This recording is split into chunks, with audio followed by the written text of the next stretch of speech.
ભારતની સંયુક્ત કુટુંબ વ્યવસ્થા જેવી છે, ટાટા ટ્રસ્ટ દાદા જેવા છે, ટાટા સન્સ પિતા જેવા છે અને ઓપરેટિંગ કંપનીઓ લાઇક ડાયનામિક ચિલ્ડ્રન્સ. તમે હાજર છો યુટ્યુબ પર નીરવ મંદિર ચેનલ પર.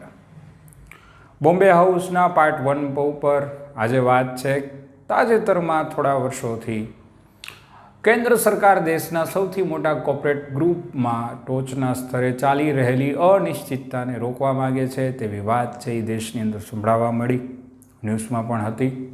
તો ટાટા ટ્રસ્ટ અને ટાટા સન્સની રતન ટાટાના અવસાન પછીના સંક્રમણ કાળનો એક ભાગ અત્યારે જોવા મળે છે.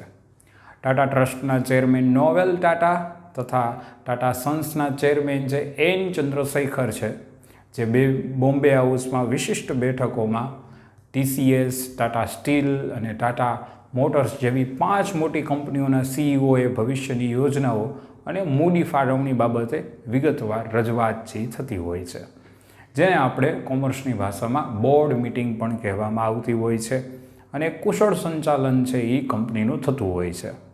ટાટા સન્સ વૈશ્વિક સ્તરે 100થી વધુ કંપનીઓનું સંચાલન કરે છે અને તેમાં ટાટા ટ્રસ્ટનો જે 66% જેટલો હિસ્સો છે એ જોવા મળે છે. ભારતની સેમિકન્ડક્ટર યોજનાઓ હોય કે એર ઇન્ડિયાના અધિકરણ બાદ સિવિલ એવિએશન સેક્ટરમાં પણ ટાટાની ગ્રુપની અત્યારે ભૂમિકા છે એ ખૂબ મહત્ત્વની બની છે.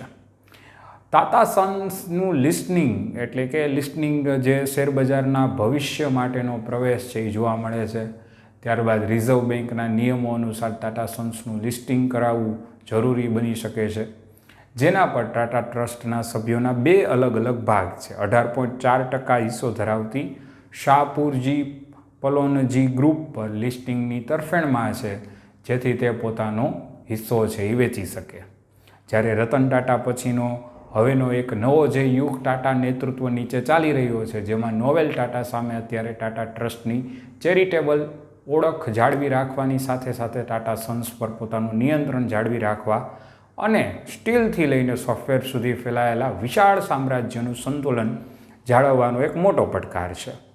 વિદ્યાર્થી મિત્રો, ટાટા ગ્રુપની જ માલિકીની એર ઇન્ડિયાનું અત્યારે આપણે વાત કરીએ તો કેસ સ્ટડીની અંદર, તો તેનું ભારે આર્થિક નુકસાન છે એ ઘટાડવા માટે એરક્રાફ્ટ ડિલિવરી મોડી કરવા કે ફ્લાઇટની સંખ્યાઓ ઘટાડવા અને વિસ્તરણ યોજનાઓને અત્યારે સ્થગિત કરવા અંગેની વિચારણાઓ છે એ ચાલી રહી છે.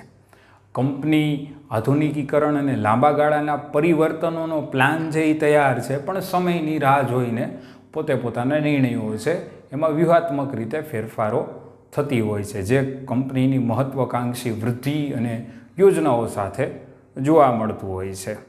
તો વર્ષ 2022ની અંદર જ્યારે સરકાર પાસેથી એર ઇન્ડિયાનું સુકાન ટાટાએ સંભાળ્યું, ત્યારબાદ હવે ટાટા ગ્રુપ હવે ઈચ્છે છે કે એરલાઇન્સ આક્રમણ વિસ્તરણના બદલે હાલની કામગીરીને સ્થગિત કરીને તેના ખર્ચ ઘટાડવા ઉપર ધ્યાન કેન્દ્રિત કરવામાં આવે. કંપનીને વર્ષ 2022થી અત્યાર સુધીમાં ₹55,000 કરોડથી વધુનું નુકસાન થયેલું છે, જેમાં ટાટા ટ્રસ્ટ માટે અત્યારે એ પણ એક ચિંતાનો વિષય છે એ જોવા મળે છે.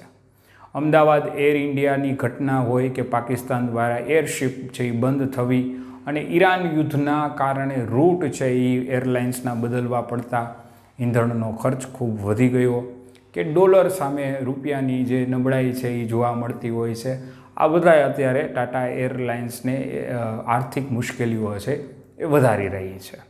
તો અત્યારનો જે સમય છે જે ટાટાની અંદર બોમ્બે હાઉસની અંદર એની આપણે લાઈવ કેસ સ્ટડી છે એ સરળ ભાષાની અંદર છે એ સમજી એક કંપનીની જે સક્સેસ પ્લાનિંગ હોય છે અથવા સ્ટ્રેટેજિકલ ફિનાન્શિયલ મેનેજમેન્ટ હોય છે અથવા ખાસ જે એથિકલ બિઝનેસ છે તે તમને ટાટામાંથી શીખવા મળે છે.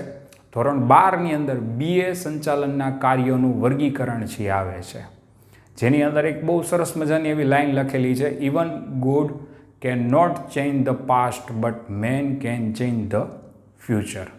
ધંધો માત્ર નફો કમાવા માટે નથી હોતો, પણ નિયમોનું પાલન કરવા, આંતરિક સંતુલન અને નુકસાનનું સમયસર સંચાલન અને નૈતિક મૂલ્યોની જાળવણી એ જ લાંબા ગાળાના સામ્રાજ્યનું સાચું રહસ્ય છે. સબસ્ક્રાઇબ નાવ એટ નીરવ મંદિર ચેનલ. ટાટાની સ્ટોરીની અંદર બોમ્બે હાઉસમાં આજે આપણે પાર્ટ 1 વિશે વાત કરી તાજેતરમાં.